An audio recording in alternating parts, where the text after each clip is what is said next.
প্রিয় দর্শক বন্ধুরা, এই মুহূর্তের জন্য 2016 এসএসসি এসএলএসটি চাকরি বাতিল সংক্রান্ত মামলায় নাটকীয় মোড়।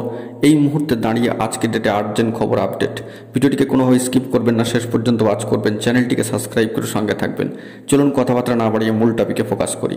বন্ধুরা, গতকাল থেকে আজকে সকাল 10টা পর্যন্ত 24 ঘন্টা ব্যাপী অনশন কর্মসূচি, প্রতীকী অনশন কর্মসূচি কিন্তু সম্পাদিত হচ্ছিল যোগ্য শিক্ষক শিক্ষিকা 2016 অধিকার মঞ্চ থেকে, এবং সেখান থেকে ভীষণ পরিমাণে গুরুত্বপূর্ণ আপডেট বার্তা কিন্তু উঠে আসছিল।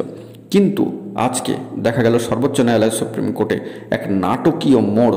আজকের ডেটে এই গুরুত্বপূর্ণ মামলা কিন্তু শুনানির জন্য ধার্য ছিল, কিন্তু কার্যত যোগ্য শিক্ষকদের গুরুত্বপূর্ণ যে আন্দোলন কর্মসূচি, অবস্থান কর্মসূচি, ধর্ণা এবং অভিযান কর্মসূচি সম্ভাব্য জয়ের লক্ষ্যে যাবতীয় সব কিছুর ঊর্ধ্বে উঠে এই মামলা কিন্তু আবারও পরবর্তী শুনানির দিন ধার্য হলো, এবং সেই মামলা 15/1/2025 তারিখে কিন্তু দিন ধার্য হলো।